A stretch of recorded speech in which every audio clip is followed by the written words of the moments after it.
that's where the voice comes from.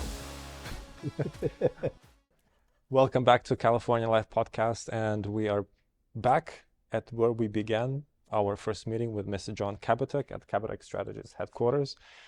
Mr. John, it's a pleasure. It's wonderful to be here, Victor. Thank you. So excited to be here, especially as we are celebrating our 10 years as a business of Kabateck Strategies, serving Californians and people across the country. Definitely. I do believe that before we get into the 10th year and all the details that we've planned for today, you mentioned that your parents met, and we have to give them the credit for Kabateck Strategies and many things that you've achieved. They met at the TV station. Yes. They both were pursuing a job in television. They both were standing in line at KABC TV in Los Angeles in the early 1950s. They were standing in line. My dad let my mom take cuts in front of him while they were filling out applications. And then they had a cup of coffee while they were filling out their applications. They had such a good time laughing and getting along that the HR director came out and said, and I'm not joking, "If the two of you don't stop laughing, I'm going to fire you before I hire you." And that was the beginning of a beautiful relationship. God bless that meeting, and let's share all the appreciation and love to your parents. They've done a brilliant job with, obviously, yourself. Your brother is a very successful lawyer, very well known, very well respected. We've run quite a bit of a journey with yourself. We started recording exactly here about 2 years ago. I think so, yeah. And then you visited our studios. We've met online because you were so busy with the legislature. Before, again, we get to all of the questions we planned for today, you've been in this sphere, in this business, or in this service, I would say, because more of a service than a business, for over a decade. And you've probably, we can count that you've began working even before joining the governor's office. Yes. What keeps you moving? To me, it seems like it could be about the same routine, about the same thing, and dealing with a lot of issues on the business side, and then you deal with the politicians. What keeps you moving? Yeah, that's a great question. And it's been a wonderful journey, you know. I think really what has really driven me all of these years are a few things. Certainly my faith in God. I think my faith in really doing the right thing. My parents instilled that in us, my brother and me, you know, just being able to always do the right thing and to give back. I think as part of that, they've always been very focused on public service and community service. And I think in that, what was always driven in me as well was my, you know, how impressed I was with the small business person. You know, you're an entrepreneur. My dad was an entrepreneur. My mom was doing a lot of things in that space. I was always really impressed with community service, giving back, entrepreneurship, and then finally, last definitely but not least, are my children. You know, I have a 27-year-old daughter, 24-year-old son, and I think all of that binds together in terms of doing the right thing, giving back, honoring my God, and really making sure that I'm providing a great pathway, that we're all providing a great pathway for our kids. You mentioned about your children, and I haven't met them, but I assume they are great at what they do. You just mentioned that your son is about to join a law school. Let's talk a little bit about your kids. Could you please share with us a little bit about them? Yeah, of course. Well, my daughter Lily is 27 years old. She works with adults with developmental disabilities here in the Sacramento area. She's always loved also that giving back component. I think really enjoying and helping those with, you know, that are, you know, not less fortunate but have challenges, and giving them a chance to feel self-confident, to feel loved, to have promise that they can be anything and everything. And I think that's something instilled again by my parents, right? So she's just a wonderful kid, and I think she is always trying to figure out how to monetize it. But what's important to her is doing what's from her heart. And I think with that, as she continues her education and other things, but that she's actually helping those adults with Down syndrome, with, you know, physical ailments and other challenges. She's giving them that confidence. So I'm super proud of her. She's amazing. And then my son, Simon, is 24 years old, and he is about to leave for the University of Indiana Law School in August of 2025. and we're very proud of him. He's had a great mentor in my older brother, Brian, who's been a very successful attorney. He's given him lots of good know-how. I think instead of consumer attorney work like my brother does, my son really wants to go into like business, corporate, real estate development, but he wants to give back as well. I think what he's even said is, I want to make sure as I'm dealing with real estate and development, we're looking at things like homelessness and housing, and how do we help those. While he wants to be on the business side, I think he wants to help forge more opportunities to give more people that promise of a home, right? Which is a great American dream as well. So that American dream, that giving back, I think that came from my parents. I'm so proud to see so much of that passed along to my children. And I think that's something that you want to do when you're a parent, is make sure that that legacy continues. Why I brought up your kids? Yeah. I'm a person who is very interested in history and political challenges and developments in the country, our country in particular. Yeah. And I remember a very fierce debate between Donald Trump and Hillary Clinton, both candidates back in 2015 or 16. And when the host or the moderator asked both of them to speak something good about themselves, each other. Yeah. Then Hillary Clinton, being a candidate, she spoke very highly of Donald Trump's kids. And regardless of, as I believe she said, I'm not quoting precisely, but you could probably judge a person by seeing what kind of people, personalities, human beings are the children. Yeah. So that's a good point. That's another credit for yourself. Oh, thank you. And slightly moving towards our main scope, you mentioned that your son is trying to help people with housing. Many people in California are facing issues with housing, including high taxes. We're not mentioning the conditions, that they are pretty old. Insurances are leaving California, as we have heard, but also taxes.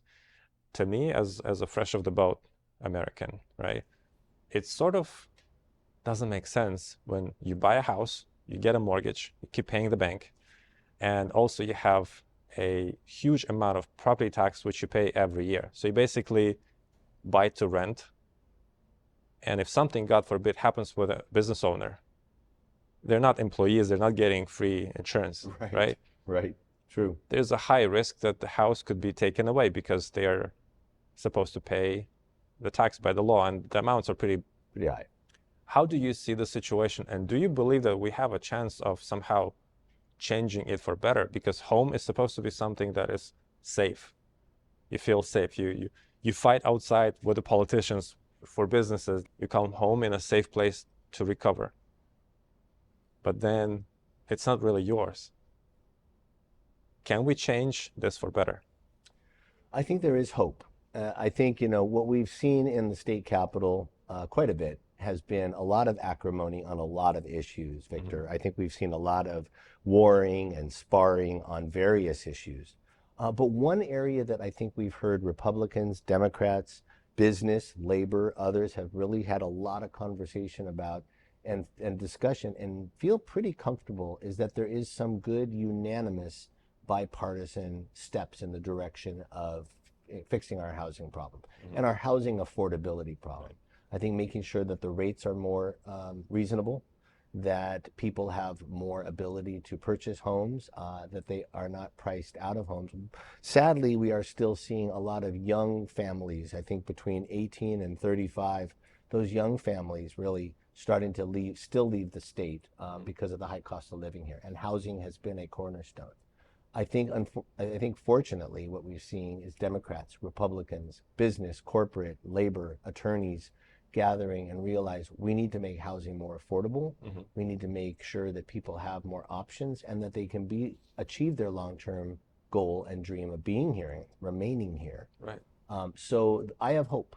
I have hope with that. And I think we're finding that Senator Scott Wiener in the San Francisco area has been a big champion of this, a Democrat from the San Francisco region, working closely with Republicans and business owners.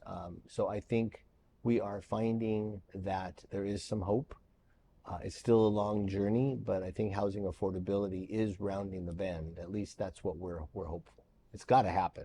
It's got to happen if we're going to sustain here. I have heard from quite a few developers that the issue is just demand and supply. Great. The demand is high and supply is a lot smaller.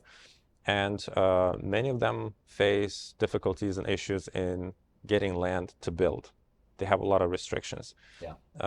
Have you heard any discussions among our politicians about this issue, and is there hope for a better? That has been a big issue. You know, I think it is making sure that that the land exists for people to build on. You know, I think there's a lot of politics right now in the wake of these terrible, you know, in the wake of these terrible wildfires that we saw just devastate Los Angeles, as you saw, and Southern California for that matter, San Diego and other parts, but especially LA. And I think one of the things that we heard right after the fires was that there was a big push by environmental extremists to want to declare all of that land, land that was actually, and still is, land owned by the homeowners in the Palisades, in Altadena and other parts of the state, to immediately attempt to declare that land as private, you know, sacred environmental land that could not be now touched. And there was trying to get that to be protected as natural protected lands. And I think, you know, I think there was there has continued to be a big push there, but I think fortunately, I think even the governor, legislators and others have said, look, we need to make sure that we are not impeding growth and land. But you're right, it's been a big issue, and not just in areas like that, but around the state. We all deserve to have parts of the state that are just beautiful and that we can enjoy as natural beauty.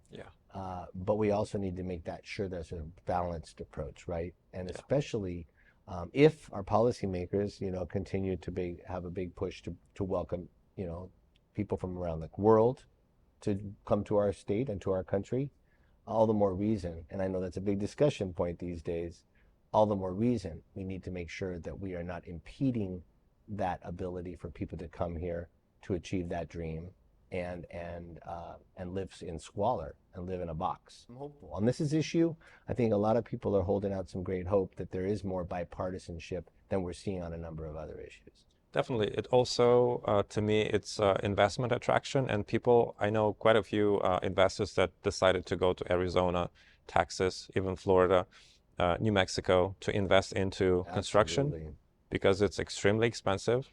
It doesn't make sense to build here, right? So these issues, I'm hoping that with all your expertise, you'll be able to persuade all the crowd in the capital. Permitting as well. Yes. I think that's another big issue as well. Oh, yes. We talked about kind of coming out of the wildfires, and I think the biggest challenge, I remember speaking with some LA officials right after that, and from the mayor's office, and frankly from the LA Economic Development Corporation, and they were saying the biggest hiring challenge was finding people with permitting expertise. So they were looking for hundreds of people who could actually help with assisting with permitting, local, state, federal. You know, that's another issue in California. For example, even now in California, on a business front, we talk about small business and entrepreneurs. We found that the Carl's Jr. enterprise, they ended up moving a lot of their headquarters to out of state at one point. I think what they had found was in California, for a business to get started here, it was taking a Carl's Jr. franchisee about 2 years to get all permits approved. Texas and Wyoming and Montana, they were taking an average of about 4 to 6 months tops, to get the business moving and going and to employ people. And then, of course, to be able to feed back to the tax base. So we need to do a better job on the permitting. I think even the governor and others are trying to really cut through the Environmental Quality Act, you know, also known as CEQA. Cut through that red tape, give people a chance to build, give people a chance to do it, and yes, preserve our beautiful natural environment at the same time. Let's hope for that to be that to happen in the nearest future. One more life important question, which consists of farming, and are there any upcoming policies or any assistance for which will be available to our farmers? And connected to that, the gas prices. There is a lot of information online about rising prices in California per se. We were again told by the media that a few legislature didn't pass. The environment for companies like Chevron or other companies with refineries has been extremely difficult for them to operate. They left California. What do we see? What can we foresee in these domains? Food and obviously gasoline and diesel, which is essential for the farmers and for us. Yeah, and you're absolutely right. I mean, a successful farm and agricultural industry in our state is not mutually exclusive from having, the ability to have resources to operate them, right? And so, our fuel prices, our gas prices, just our overall cost of doing business here is so important to making sure we have successful farms and water, of course, right? Our water, a more thoughtful water supply. All of that stuff is intertwined with the fact that we need to do what we can to support our farmers. There's a great deal of uncertainty amongst many farmers, not all, but many farmers in particular industries as it relates to this whole tariff discussion, right? Yeah. And while we can appreciate where the president's coming from and the administration and Congress about making sure that we are more competitive as a country, and that we shouldn't be taken advantage of, I think there are a number of industries that are living in a little bit of uncertainty and fear right now about what that looks like. So you've got, yes, the fuel costs, which we can talk about, the tariff situation globally, and then I think just the water situation. Those are kind of three that really a small farmer, a business right now is facing a lot of uncertainty and many of them fear kind of what the future holds. So I think making sure that we have a regular water supply, I think that there's got to be more dialogue there. I think that, again, we've seen some bipartisanship on that front, but we've got to make sure that there's, from the feds, from the president on down, that we're keeping the water flowing to those farmers, that we're not impeding it with, some regulation over a little tiny fish that doesn't have market value. Right. That's where we get caught up over the top with environmentalists. But on the fuel question, that's a really good one. I think right now we are finding such a huge challenge with fuel marketers and sellers in California that you're right, Victor. It's sad. We're seeing businesses leave California. Phillips has, left. We're seeing Valero and other businesses shutting down their refineries in California. And that's just not right. I mean, I think we're seeing so many jobs, men and women, labor union workers, and regular workers and families now out of jobs. And then most importantly, that economic base that we've had here. And so I think what we have found is, the administration and some in the Capitol, the governor's administration and some in the Capitol, I think have tried to really demonize the fuel industry and the oil industry as the big bad bandit here. When they are creating jobs, they're actually helping, and there is a lot of natural resources. We absolutely believe that resources like solar and renewables and electric is wonderful, but we shouldn't throw the baby out with the bathwater. Right. And I think we're doing that, unfortunately, to our own peril. And we are putting so many stringent guidelines on these fuel sellers and refineries and companies that we are ultimately raising the cost of gas for you and me and the everyday farmer in the Central Valley. It's a problem. Right. Do we have any hopes in this domain? Any hopes there? I hope we do. I think as it relates to our fuel prices and our fuel issues, I think that people are speaking up loud and clear. We've had some legislators on both sides of the aisle and leaders on both sides of the aisle saying, do not attack our fuel industry in a way that we're going to regret later. Right. We've had Senate Republican leader Brian Jones introduce legislation that would make sure that we are not having as stringent what's called low carbon fuel standard, that we're actually giving businesses more opportunity to have a not be overregulated. Right. He's got a bill called, I think, Senate Bill 2. That's really a good one to look at. And then a little more on the left, we've had former Democrat legislator and former mayor of Los Angeles, Antonio Villaraigosa, who's running for governor, Democrat, basically call upon his own Democrat leaders and the governor to stop the madness with demonizing fuel and the value of fuel. Right. We should be positive and we should be forging the way for more environmental avenues. But I think what we're doing is we're giving up a great opportunity to use a lot of existing fuel and we're shutting down businesses here. Right. And I don't think that anybody wants that. Absolutely. Well, Mr. John, thank you for your comments on these extra questions. Now let's dive into the 10th year anniversary and all the questions related to this Absolutely. topic. So excited about that. Thank you.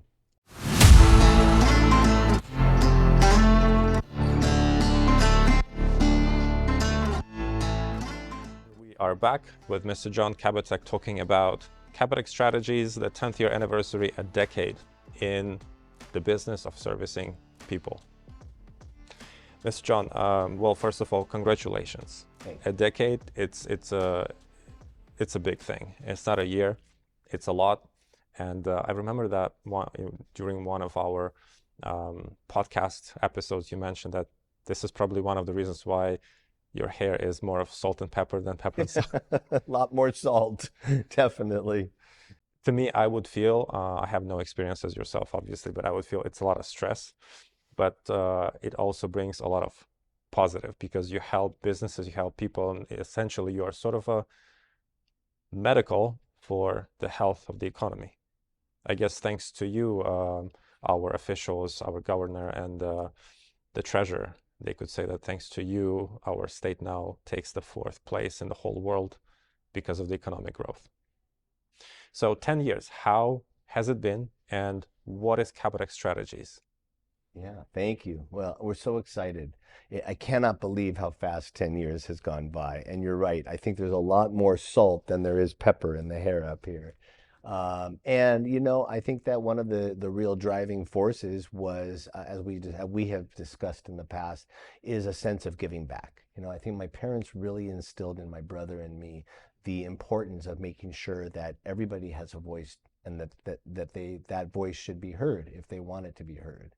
And so our very mantra with Kabateck Strategies is giving a voice to those less heard, because that's really what we've done over these past 10 years and looking forward to moving forward, kind of continuing to be that mouthpiece and allow those people, seniors, small business owners, veterans, crime victims, to feel that they actually are not silenced, that they're not mute.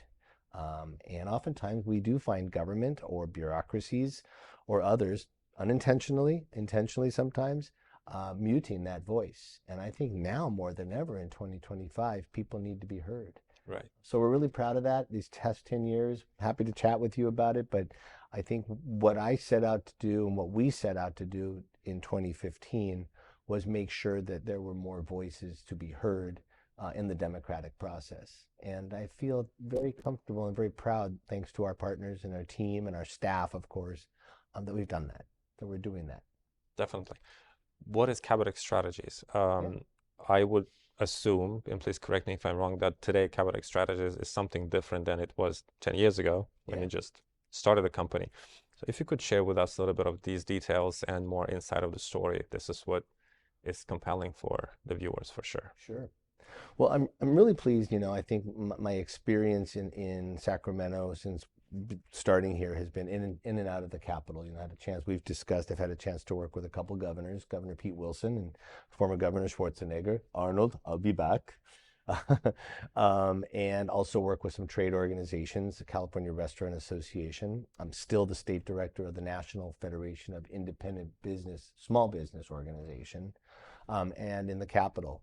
And I think what's woven into all of that and what I get to about Kabateck Strategies is that what I really felt needed to be done, and nobody was really taking the reins, was really gathering the right voices of Californians to be heard around important issues that needed to advance.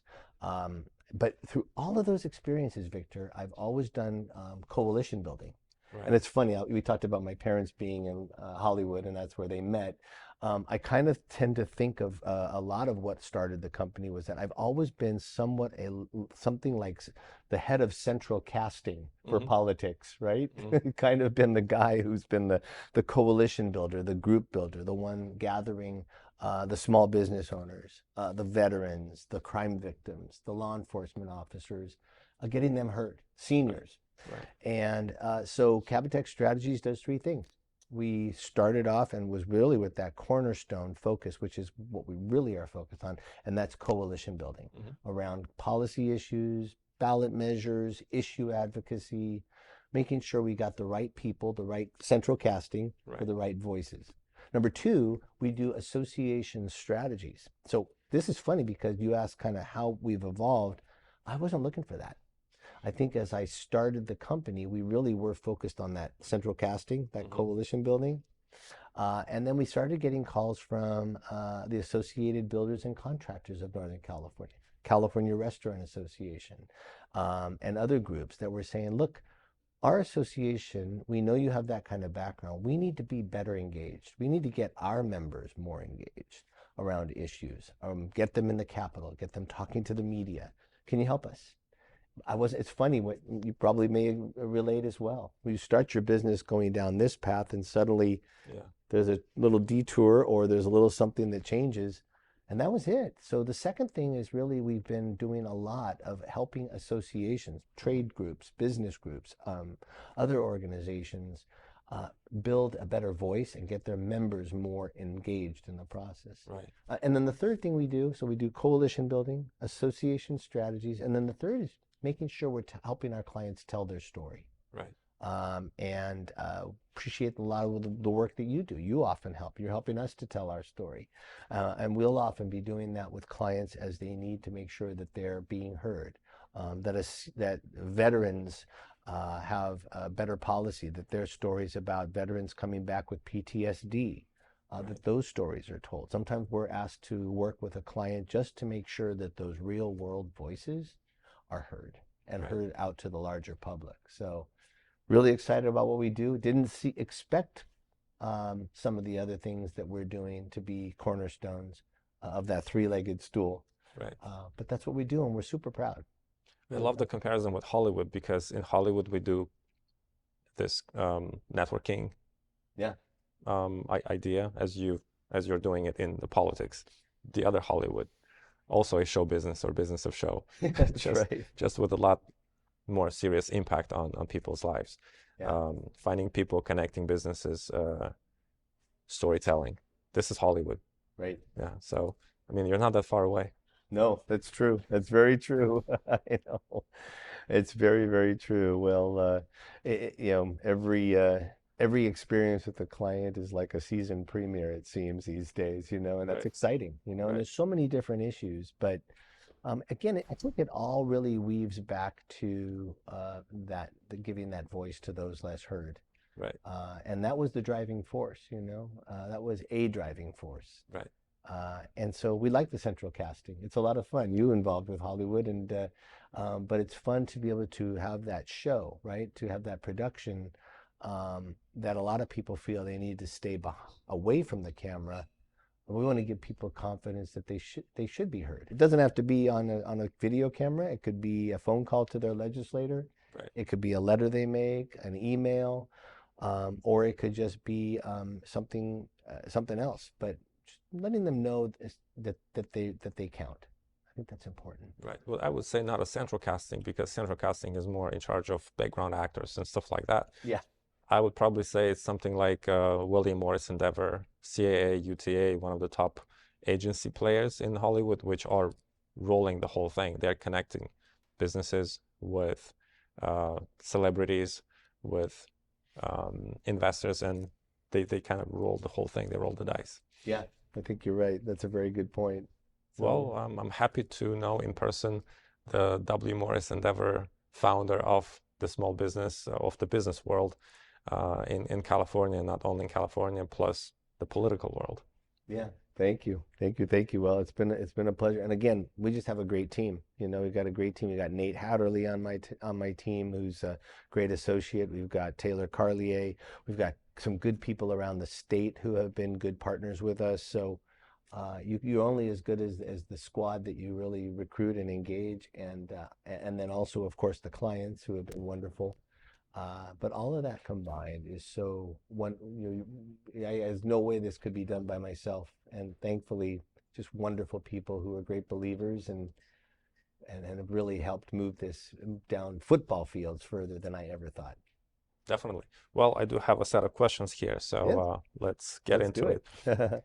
Your company mantra is giving a voice to those less heard. What do you mean by this expression, and how does it apply in your work with Kabateck Strategies? In particular, if you could give us some examples. Sure. Well, I think as we've discussed, I think one of the things that has been a driving force is making sure that the Californians, many Californians out there, really wonder these days if their voice matters. And it isn't a political statement on one side or the other. I think many Californians and Americans wonder if their voice really counts not just on election day. Right. But I think every day of the year when they're talking to their council members, legislators, anybody, they wonder, well, gosh, does it really matter if I speak up about this road that's broken in my street here, and in front of my house, or this tax that's an issue, or my small business being imperiled? And we love the fact that we try to really restore that confidence that people have a voice. Couple examples that we're really proud of, I think over these years is especially we saw a big problem. We continue to see a big problem with the retail theft issue, right? Yeah.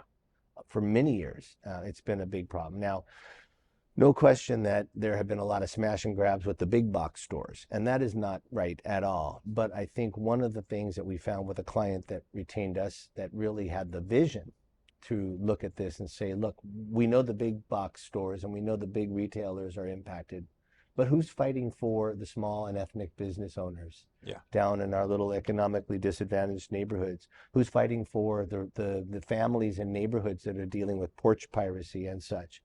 So we started about 2.5, 3 years ago, Victor, a coalition called Californians Against Retail and Residential Theft, CART. Right. And so very proud of it. It started with a couple people and just making sure that they had a voice, and that most importantly, they were getting to their policymakers, especially in Sacramento, and asking them, what are we doing to fix Prop 47, which was the law that really was weakened our retail theft laws. And what are you going to do about it? Here's the problem I'm facing, and what are you going to do about it? So that's a really great example. I think over 2.5, 3 years ago, we started that with a couple people. Now it's about 400 members strong. Most small chambers, business groups, crime victims advocates, everyday Californians, voters, seniors of crime victims. And what we're especially proud of is that our coalition was kind of the foundational group that parlayed over to Proposition 36, which was passed in November of 2024, overwhelmingly by about 68% of California voters, to help fix our retail theft problem. We gave a voice to those less heard who really felt like their politicians were ignoring them. Yeah. And they were. And I think there was a moment that really hit me well and struck me well as we were convening a lot of meetings with these public safety committee members from the legislature in their offices and on Zoom. And I'll never forget one lady, African-American lady, was on a call with her state senator, who was the chair of the public safety committee at the time. And she was a good friend of his. And she was the head of the chamber in South Central LA. And she was also the mayor of that city in South Central LA. And I'll just never forget, you ask about those moments that resonate. And we were on a call, and the politician said, look, I know that there might be a couple problems going on with retail theft. And she said, come on, buddy, come on. You know as well as I do, 3 doors down, that little bookstore has been robbed 3 times in the past month. What are you going to do about it? What are you going to do about it? And Victor, I'm particularly proud of like a moment like that, because it's not a stuffed suit like me. Right. It's not a politician talking to a politician. It's a person in that elected official's own backyard saying, this is the problem, buddy. We're at risk here. We're being victimized. How are we going to fix this? Right. And so when it comes to giving a voice to those less heard, I love that story. I love that story because I think it really drives to the heart of why we did what we did when we started 10 years ago, and why we do what we do every day. Would you mind sharing with us what did the politician respond to the respectful lady mayor who called him up? That's a great answer. That's a great question. Yeah, so he basically, when she said, "What are you going to do about it?" He really did. I mean, that woke him up. He said, "You know what? I'm coming down. I'm going to come see you. I'm going to come talk to you. We're going to figure this out." And I think at the end of the day, while he didn't move mountains in the weeks following, it awakened him in his own backyard to really what was going on. And then I think what we ended up finding was that even that politician was really turning the corner on retail theft. You know, he still felt that there needs to be a closer look at persons of color, disadvantaged communities as such. But what it did was it broke the ice. It really chipped away, and it kind of chipped away because he had that background. And it's not a political statement. You know, I think the progressives in our state capital have created a lot of the problems that we're finding in California. And even Democrats will say the extremes on their own party have created problems. But at the same time, we've had to educate Republicans and Democrats alike. Right. Because what we do is try to make sure that when they're sitting in a committee or they're on the Senate or Assembly floor, or if there's a mayor sitting in a council meeting, that they have stories to tell. If they're working in a vacuum, they're working in a vacuum. Right. So we're proud that that story, like I told you about that bookstore being broken into, it gave that legislator the ability to make an argument to his peers to say, this is what's happening down in my South Central neighborhood. We got to fix it. Yeah. And so I think we saw him move somewhat in that direction. But at the end of the day, we needed the voters to make that change. Sometimes the politicians over in the Capitol aren't enough. Right. And that's what I love about the initiative process, that voters spoke loudly and we're getting change made. Right. Well, thank you for helping them to connect and break that ice. Yeah. And it's a very interesting expression that you brought up. It broke the ice. When I'll give you an example which I witnessed myself, and again, I'm not a judge to judge anyone. Yeah. But I was in Beverly Hills when the fires just started in Los Angeles that first night, and it was one of the high-end hotels. I had a business meeting, had a dinner, and I've witnessed many people from Palisades, Beverly Hills coming in because of the fires, because of the dangers, and also the air pollution, right, the quality. Right. And while I was having my dinner, they were sitting next to me, different tables, and I happened to, just have a chance to hear what they're talking about. The whole picture gave me an impression of people are so away from a real picture. Ice. They are from the other side of the ice or from this side of the ice, but Right. there is ice between where they are and what they think it is and where they live, and the reality is like two different sides.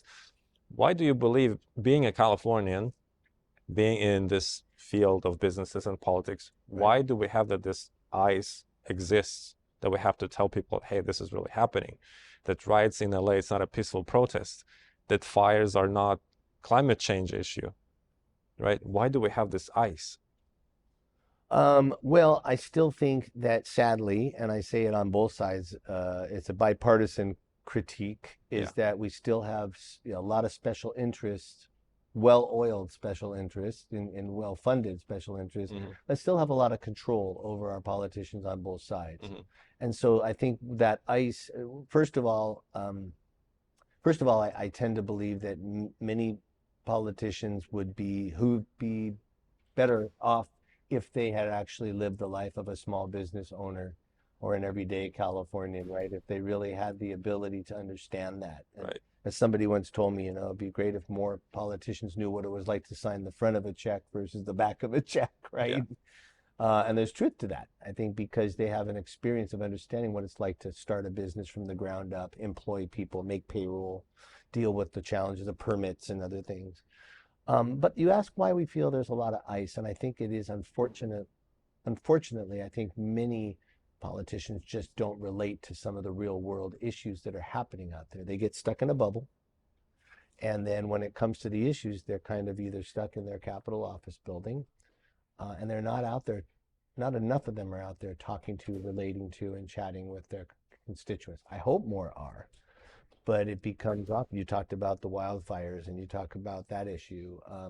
You talk about the, people basically trying to connect climate change to Arson. to the arson issue, or people looking at the most recent civil unrest in Los Angeles that we've been experiencing and trying to connect X, Y, and Z. And I think what we need to do is really, there's not enough of them who are talking to the single moms who are trying to raise their kid. I looked at this last challenge. There was a single mother trying to get her own kids across town through the protests. And she Right. was a Latina Democrat, I believe, who was just trying to get her kids to school. And the protesters who believe in fighting for the little person, well, here was the little person trying to get her kid across town to school and couldn't do so that day. Right. And so I think our politicians need to listen and wake up and listen to the fact that I think all too often have been embracing the wrong focus, or they have not been open to helping the real people who are lit for their voting population. So, I think at the end of the day, what do we do to break the ice? We just got to keep knocking on those doors. We got to keep telling the story. And most importantly, we need to hold our politicians accountable and remind them that they work for us. I think when I talked about special interests, so many of them, number one, they feed off the special interest trough with the money that funds their campaigns. Right.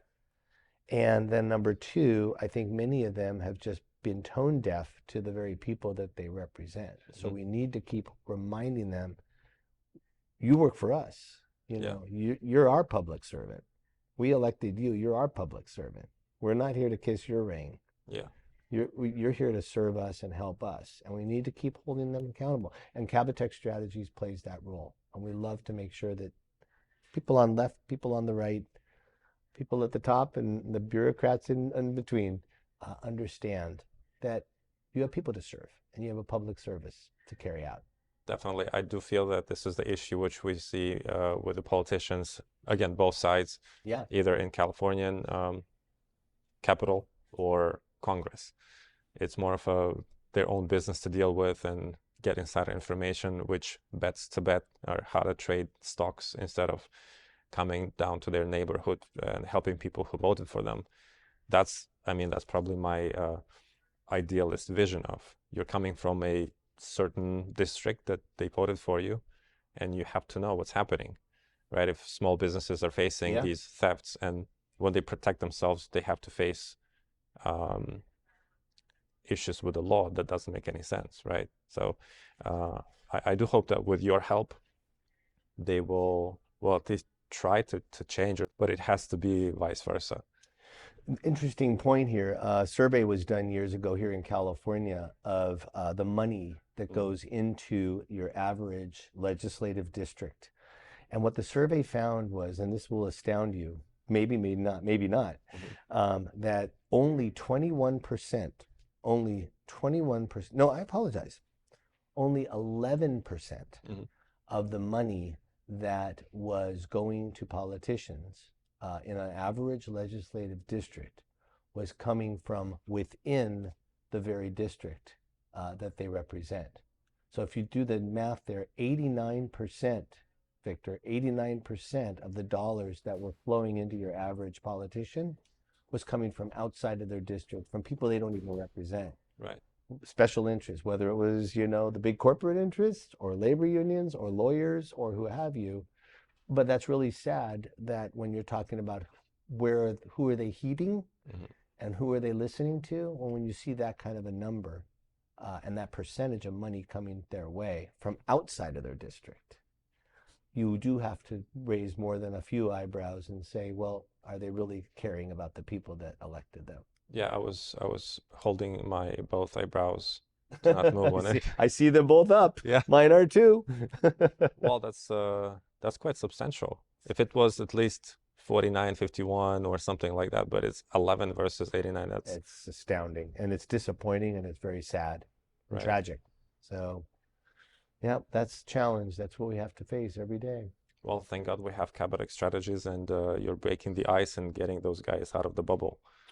Well, appreciate it. We got a great team, great staff, great partners, and we can't do it without them. And most importantly, I think really great causes, and ones that really do make sure that those folks have a voice, and that we keep holding our electeds accountable to listening to the very people that they were elected to represent. Definitely. Well, with the whole thing, how things are, I guess you have cases for probably 2 or 3 lives ahead of yourself. So, I mean, thanks again for your service. That's Well, a lot. thank you. That's Yeah, a lot. very Getting to my exciting. next question. Yes, sir. You mentioned 3 legs of a stool. It's a coalition building, association strategies, and telling the story. Let's focus a bit on coalition building for our listeners. What is that exactly, and how does it work? Why does it matter? Yeah. So a coalition building, it sounds kind of like a convoluted word or phrase, but it really is gathering the voices. Gathering the voices, I think, is the most probably the simplest and easiest way to do it. And I think why we do it and how we do it are kind of intertwined. I think we do it because, as we discussed, we need to make sure that those people really have confidence that there's an outlet for them, right? And then how we do it is just been one where we've built relationships over time. This is a very relationship-based community here in this politics, but in any field, right? Entertainment, law, business, community activities. It's just building that trust. Right. And I think that's the word that keeps coming back. I saw a friend of mine write something on Facebook this morning as he was writing, and he's a financial investor, but he said it all comes down to trust. Right. And I think it really does. People who know that that your word is your deed. We've built a good friendship over the years, and I just know there's great trust there, right? Right. We just know each other and appreciate each other. And especially, I would say, definitely in politics, people need to know that your word is your deed, right? Right. And so one of the things that has helped us over the years build that trust is making sure that when you get a phone call return, you're asking somebody to join a coalition or join a group. Many times we'll ask about things that are very relevant to somebody. We may call a business owner or a local elected official. Some of the issues may be a little more black and white. Crime, retail theft, taxes. But there's some where, we'll call people and ask them to help out with a cause, and we'll have to explain it and understand the relevance. Right. And to be candid, we've been very thankful. A number of folks have joined coalitions or been part of our effort because they know us and trust us. And I appreciate that. But we take that very seriously. Our staff does. If somebody says, all right, I'm going to join that group, John, I don't know as much about it as I should, but we first of all want to make sure people join something they're 100% comfortable with, Right. that it relates to them, and that they're a great storyteller. Right.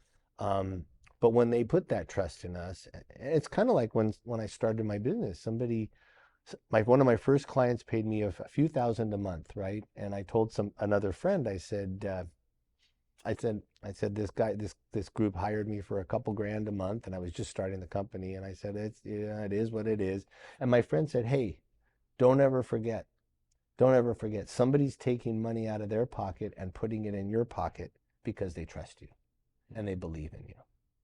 And that really, I get chills and emotional about that even today. I got it right now. I really do, because we know when we spend our money, you're investing, right? And I think that, so when it comes to our coalition building, we take it very seriously that they're trusting us. So we want to make sure that cause that they're a part of, that it's relevant, and that we're doing something to help make them better. Well, definitely. Yeah. God bless you for all the service. I can't even tell that it's a business, because it's a lot more than that. It's a lot of servicing the businesses and the people. And it's fun. It's a lot of fun too. Yeah. Definitely. Well, Great. I hope that it is. I know, right? Anything should be, right? We spend this many hours, right? We should absolutely smile and laugh. So it's true. We have a few more questions related to the coalition building. What are the examples of coalition building, of building a dugout and putting the payouts in a field? And what have you done in this domain in past decade? What are the few stories, success stories per se, that you could share with us and you're particularly proud of? I appreciate that. We were very fortunate. One example that really sticks in my mind when I was really getting the company started the first few years was an issue having to do with veterans returning from battle with PTSD. Right. The client that hired us was a lobbyist here in town, and his client was the heir to the public storage empire, a guy named Wayne Hughes Jr.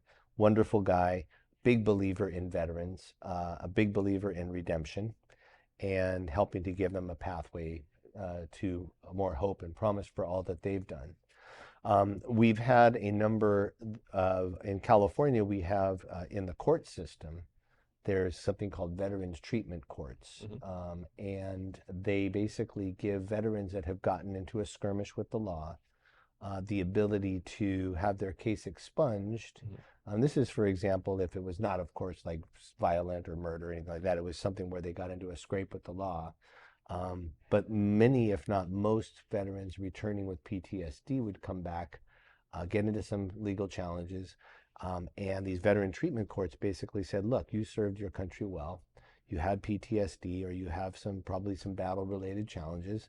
If you can follow a pathway to rehabilitation, training and rehab and public service, we can erase that and give you a chance to get back on track. And the success rate of those veteran treatments courts has been through the roof, like 80–85%, where they live a promising life. But when they come back from battle, they have so many challenges.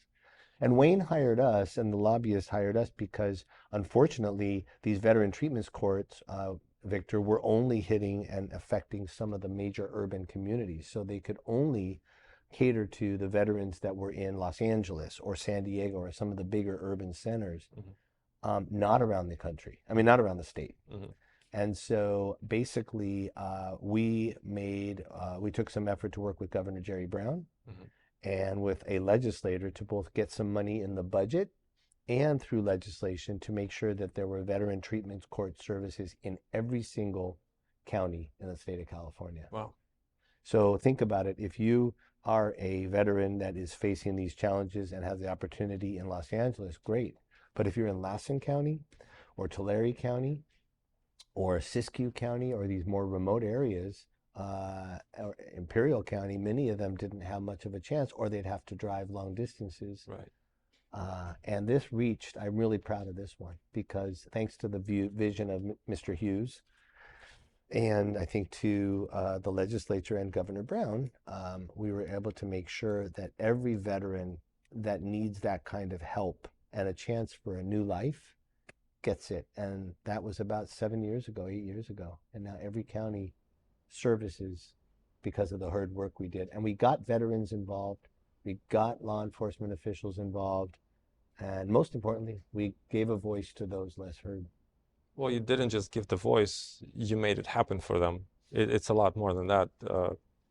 God bless you for all this help. I have a soft spot for all the veterans in my own heart, and my grandfather used to be a military serviceman and a veteran after that, so it's somehow in my blood as well. But thank you for doing that. I do also the best I can right now to have veterans involved, engaged in all the businesses that we do, whether they are in acting, just bring community together, have that brotherhood back in the game as they had on the battlefield. And I'm just happy to see happy faces as well. Yeah, we're really pleased with that one. I think really felt that was an example where when you ask, what do coalitions do? How can they make that difference? When we really got those real, the veterans, we got the law enforcement officers, we've got judges from these courts to come to committees, legislative committees, and talk about their success rate and show with their families sitting there with them that their lives mattered. Some of them had entire limbs torn off from battle, who had come back, faced trauma, personal trauma, got into some problems with the law, and then didn't feel even then that this was their next battle that they could never win. And pretty cool. Well, thanks again. Yeah, thank you.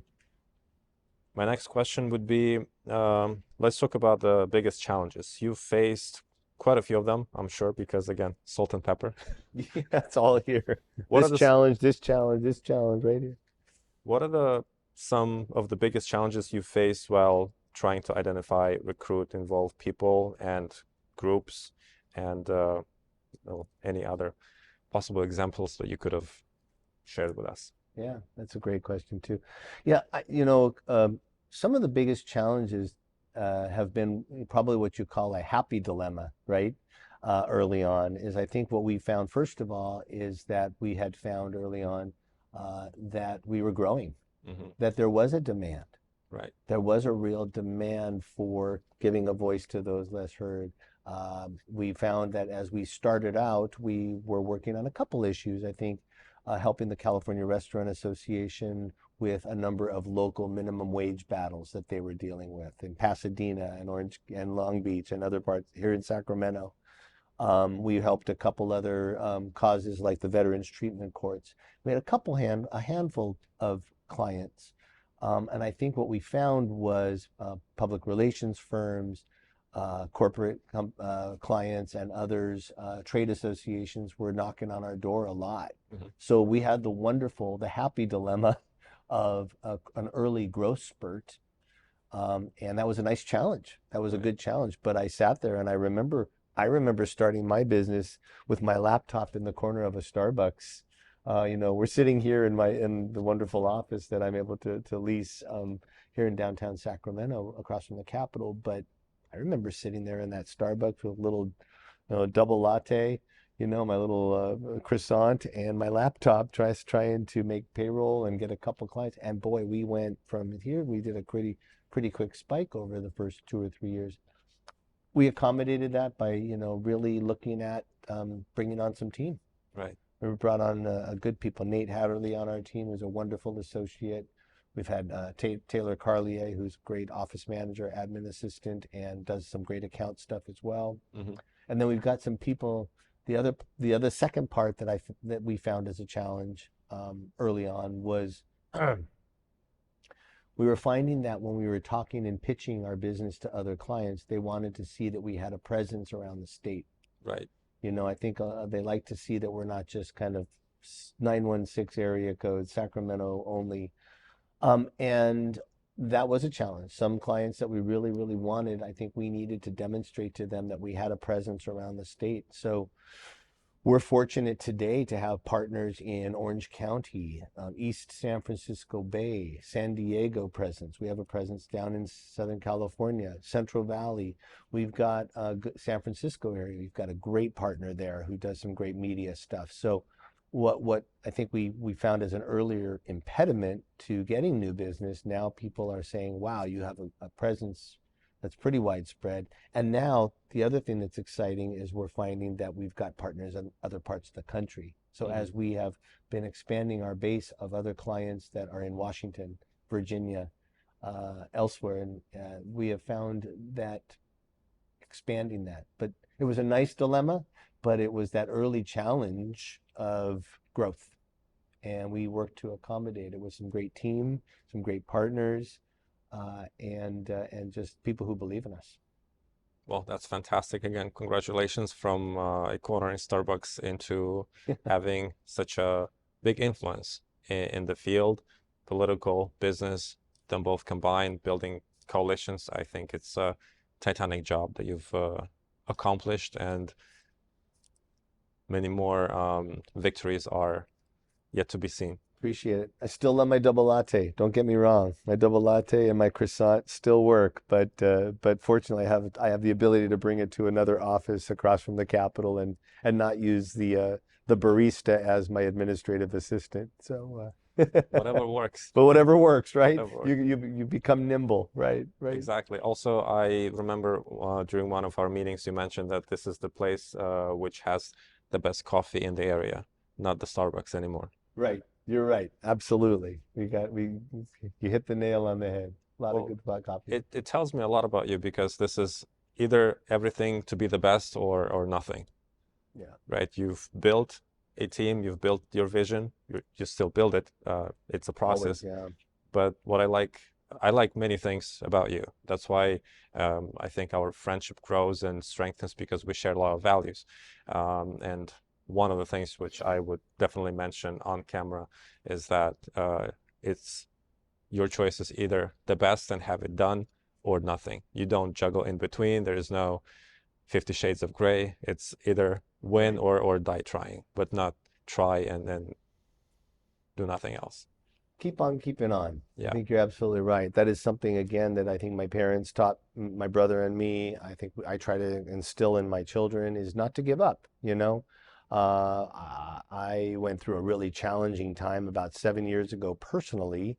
And this is an example not related to work, but I'll tell you, I remember um, I'm in a jazz band now. I play piano and keyboards, but I'll never forget the first time I sat in that studio with all these other musicians who were exceptional professionals.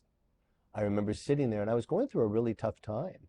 And I remember sitting there, and my immediate instinct was these people were much better than me. They intimidated me. And the first response in my head was run away, right? Get out of this studio and get to your car, take your keyboard and go home.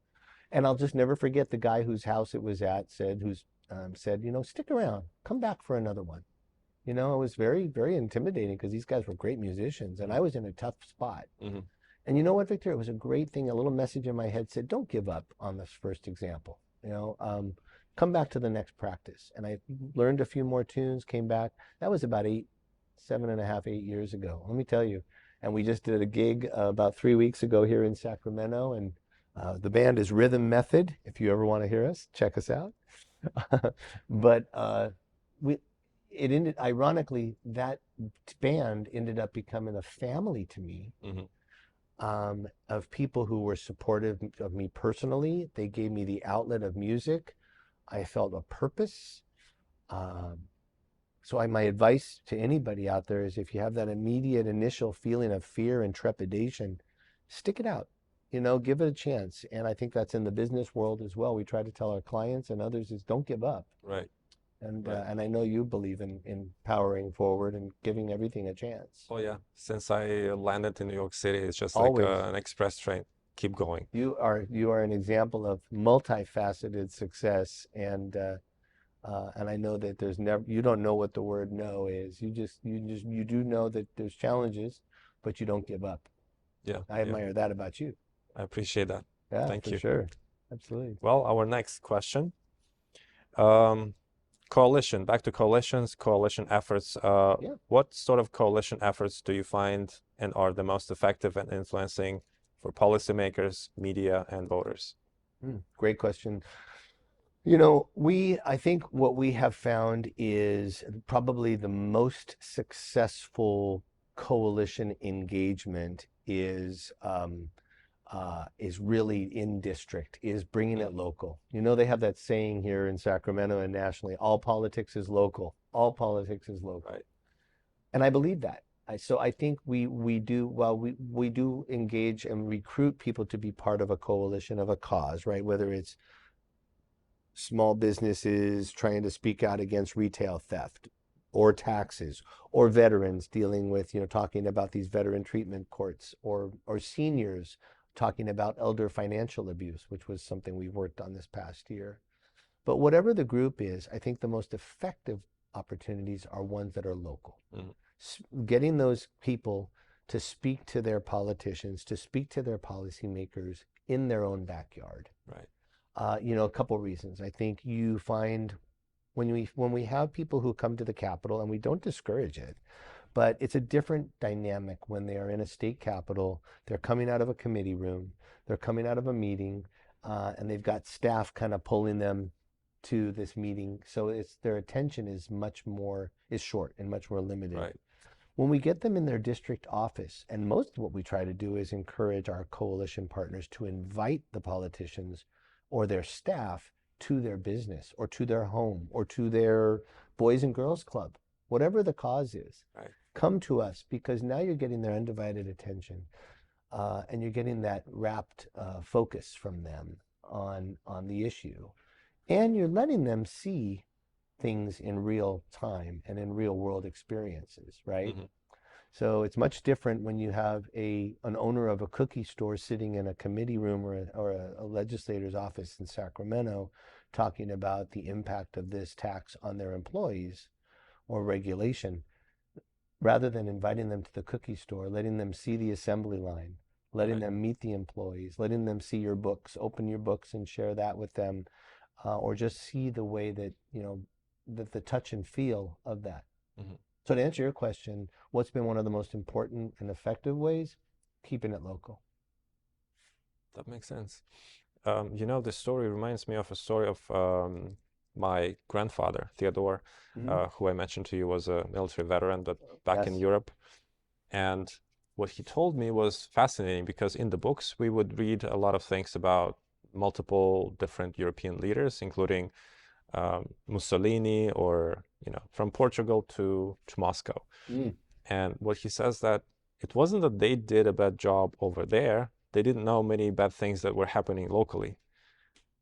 Wow. And they lived in a different world. They would give an order which would have been good for the public. And back then the attitude was different. It was not all about the money. Right.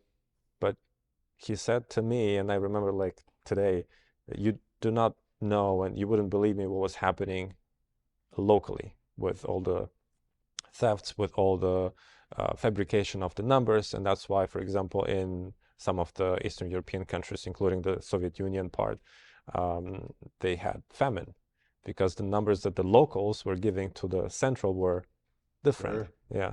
So it really resonates with me about what you say, that go local, fix it local, and then it will probably go better on a more And I think all of us as human beings are visual learners, yeah. right? And audible learners. I think you got to touch, taste, feel, hear what's going on. And you asked about the ice earlier, Right. not Not that ice. not Yeah. that ice, right? Not ice with But coffee. breaking the ice, right? Yes. And breaking the ice. And I think it really comes down to that as well, which is letting them touch, taste, feel, hear, understand.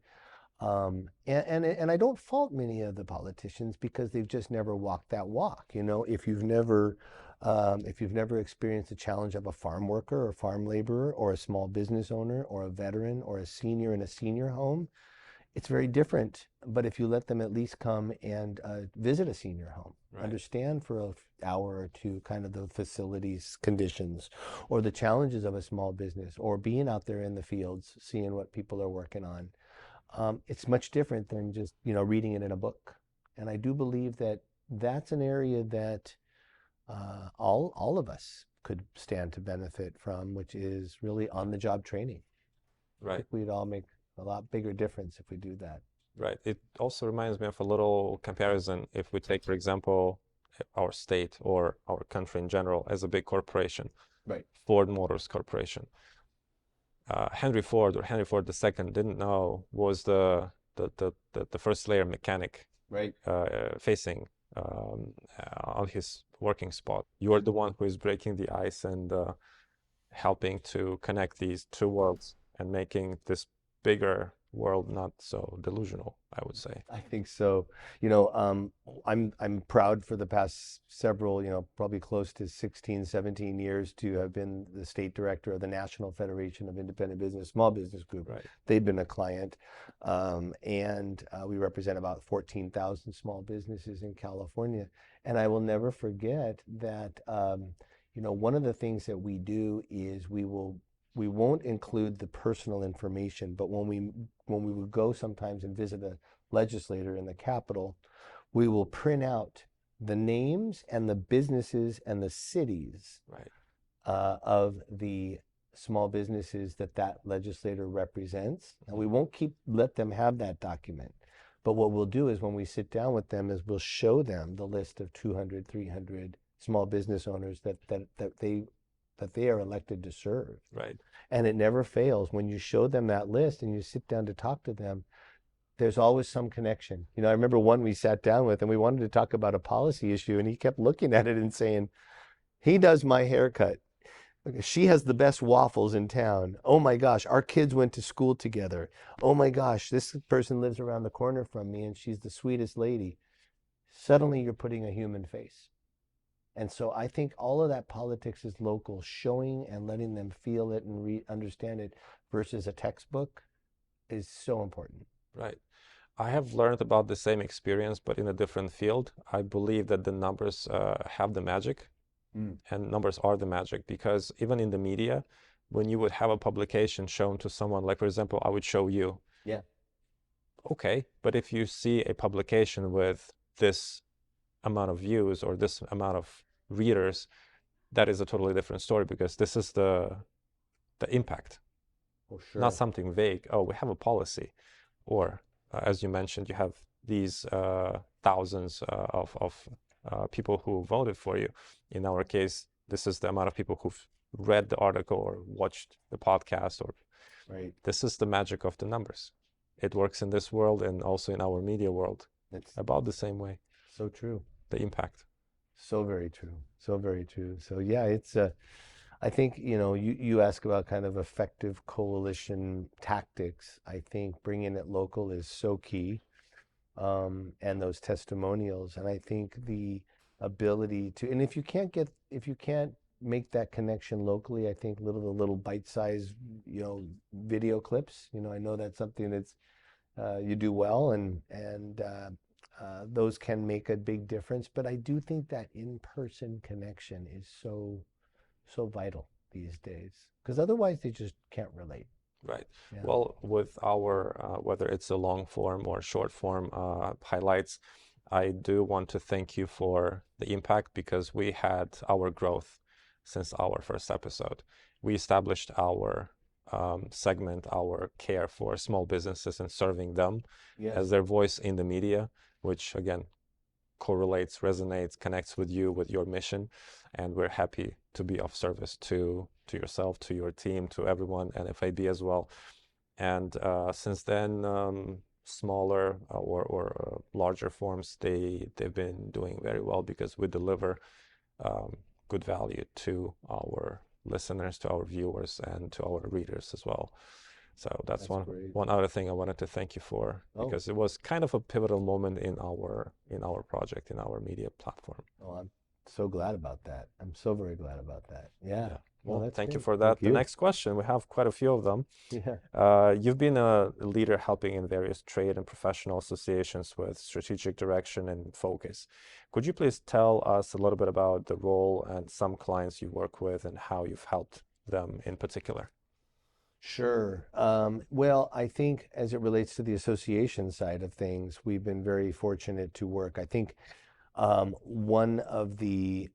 this was not an expected area for us to engage in. Again, we weren't really focused on the association stuff, but it made sense to me given the fact that, my background alone had been working with, with the California Restaurant Association full-time at one time, working with the National Federation of Independent Business. And then Nate on my team, who's been great, was working in his previous job with a lot of the McDonald's Franchisee Association. Like, he was working with a lot of the franchisees, so he understood that kind of walk of life as well.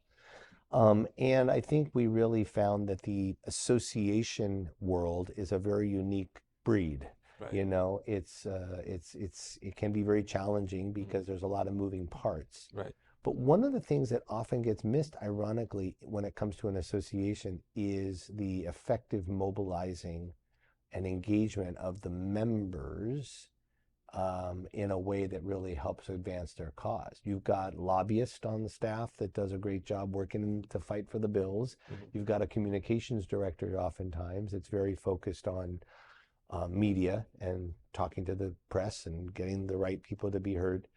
But really getting kind of the association to be more member focused and member centric is a challenge. So we've had the good fortune of working with a whole series of small business groups. We've worked with the Restaurant Association. Like I said, when we first got started, they were finding the minimum wage battles all across the state.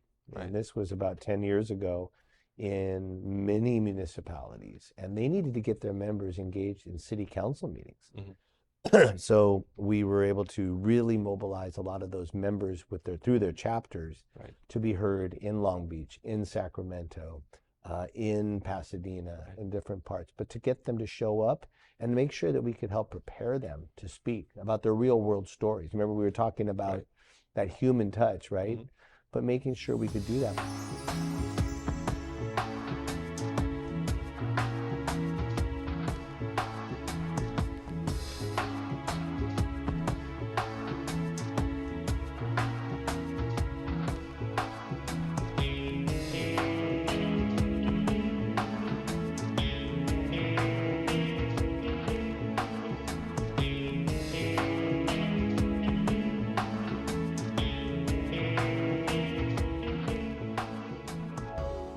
Quite a few times today in our discussion, you mentioned that you are bringing the voices to the politicians, but also you help them to speak to the media. Which media platforms, channels, groups do you help them to connect, and maybe you prefer or they prefer? Well, I think we are finding the media in general is shrinking. You know, the traditional, as we know it, right, has really been shrinking over time in terms of the newsrooms and reporters in the Sacramento Press Corps, California Press Corps. So we're finding the news media as we knew it 10, 15, 20 years ago is a much different newsroom than we find. So much of it is now electronic and remote. Freelancers, you know. In fact, it's interesting, as we are conducting this conversation, I've got a couple client things in play where there are reporters who are remote, different parts of the country, who are interviewing some clients of ours here in California remotely by Zoom, right?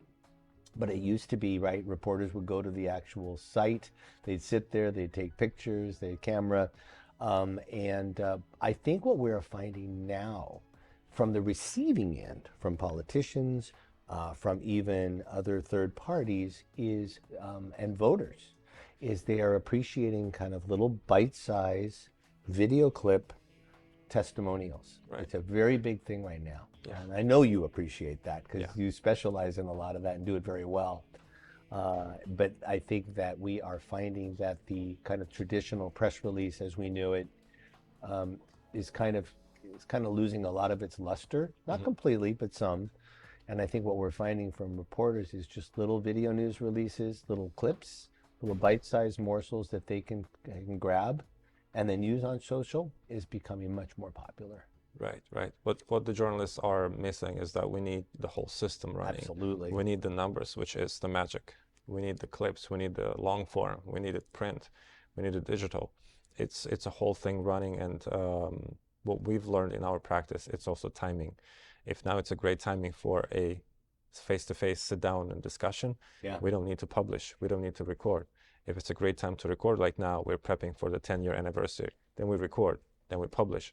We keep this track ongoing, and we build just like a snowball grows into grows in size if it goes down the hill, right? The same thing we do with the media, with the numbers, with different varieties of publications, networking. So it's all one whole system. It's not just only one. You're absolutely right. But because the system has kind of shrunk in terms of what the amount of time is that you really have to make your case, it is a challenge because what we're having to do now with the coalition side is to make a case for a client on a very complicated issue like AI or retail theft or a very complicated tax issue. We even now have to compress that even more into something that really helps the average policymaker who's dealing with, on any given day, probably 25 or 30 issues to really understand that in a bite-sized morsel from people in their backyard. So it's a challenge, but it's a fun one. I like it. We love it, and I think we do it very well at Kabateck Strategies, but it is very, very, it's very, very important that we have to do that, but like you said, the challenge also is we want to make sure that it's not just a little bite-sized morsel, that they see the numbers, the statistics, but they understand that, but that they still get that in a very condensed manner. Definitely. Challenge. It is a challenge. Yeah. Game on is all I'm saying. Game on. Game on for sure. The next question is related to NFIB. One of your clients from early on is the NFIB, the National Federation of Independent Businesses, where you've also served as a California State Director for more than 14 years. That's another. That went by fast. Exactly. Why is the voice of small businesses so important, and what role do you play in helping them get more involved? What are the challenges with getting them involved in different aspects of your activities, and if we can connect specifically to NFIB? Yeah. Well, NFIB was a California-based organization founded in 1943 by a guy who was a member of the U.S. Chamber of Commerce. Right. But even back then, felt that there needed to be an organization that really spoke for the small, independent, privately held business owner, right? It doesn't mean that the U.S. Chamber and the big business is negative in any way. They're all job creators and producers. Right. But small businesses, why it's so important that we have NFIB, why it's so important that we have the role that we play and that small businesses be heard, is because in California, small businesses make up 99.4% of all businesses in the entire state. They create 2/3 of all net new jobs.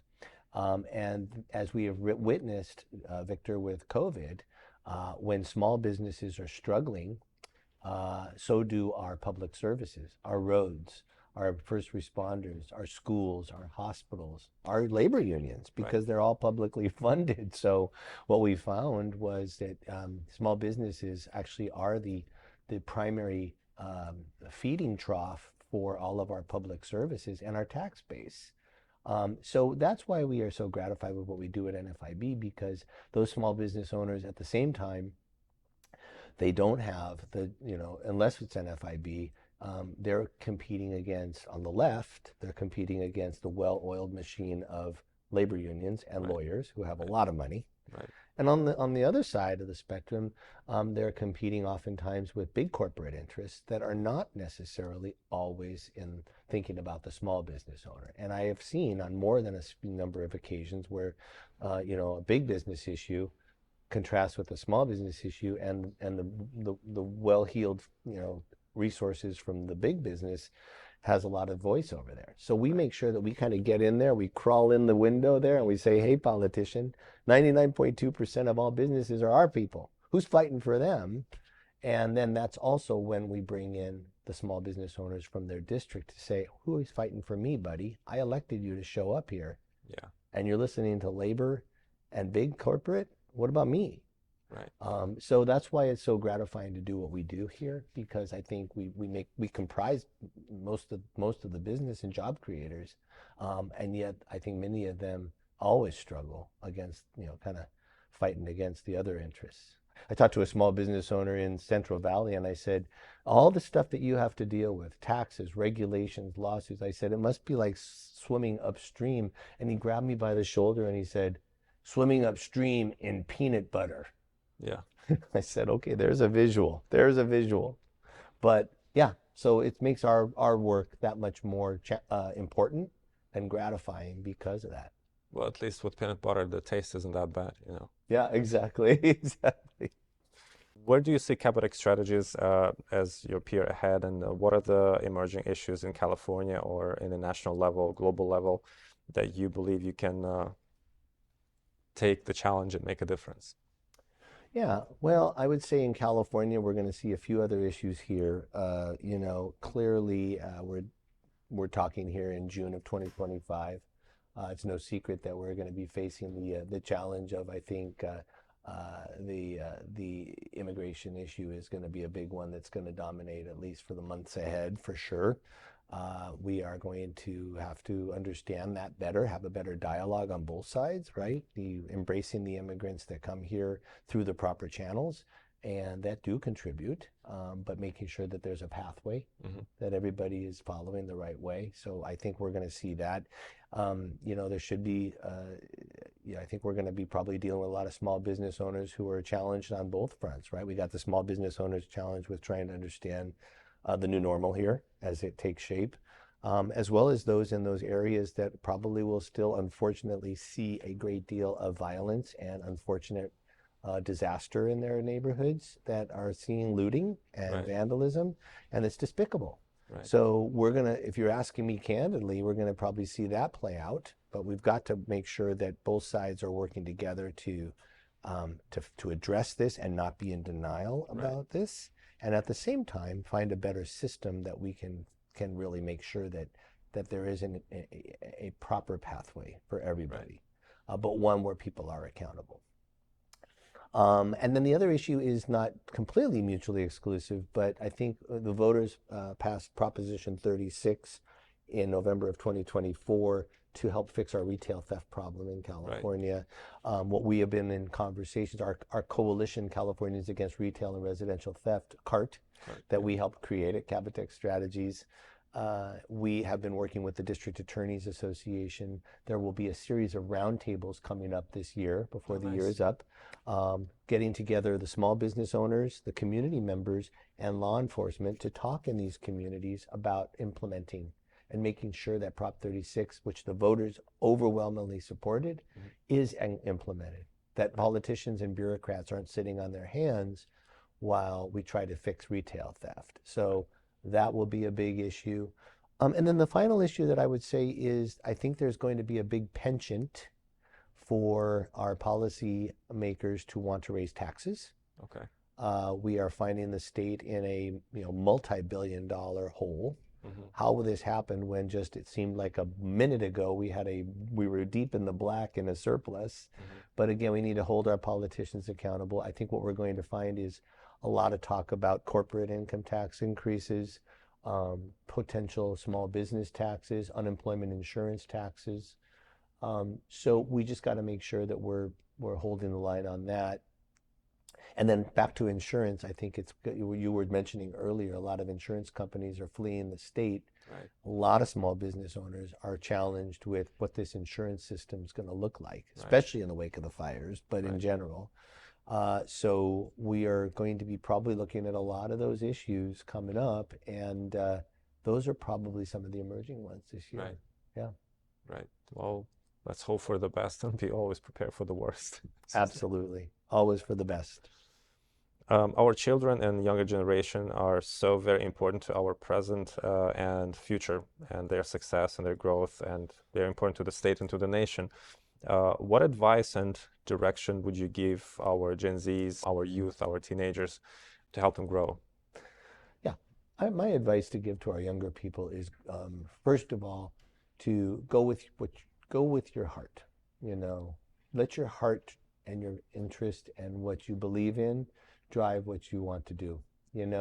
Especially the advice for young people is you have the ability and the luxury as your young age to be able to really be able to look at different options. If you're in high school or if you're in college, take a course, take a class that's not necessarily in the norm of what you might think is your course of action, take something that's a little strange, you might find that is really something that might pique your interest. Right. Take an internship that may be a little bit out of what your normal routine would be. Be involved in a club or an association that's kind of but go with what your heart is really telling you. But I would tell people that at the age of 16, 18, 27, or 87 is never to stop believing in pursuing something that's interesting to you. Don't give up, right? I told you about the band, right? I was going through a really tough time, and the first reaction when I was in that first practice was to grab my keyboard and run to my car and never come back to that studio. And I stuck around. And I do encourage young people, especially with social media, who are short on attention span, stay focused. Right. Stay focused on what you believe in. Don't give up. Don't be distracted. And don't let social media drive your decisions. You can use it as a tool, but don't let it drive your decisions. Don't compare yourself to a peer on social media that you're seeing is doing X, Y, and Z better or different than you. Go with what you're good at, and then find some good people that inspire you. Mr. John Kabateck, the only one probably person in California who runs the blood in this engine of small businesses, our core of our economy, the health of our economy, the person who wins and never stops trying. Mr. John, thank you for your time today. So great to be here. Thank you so much, and look forward to seeing you again soon.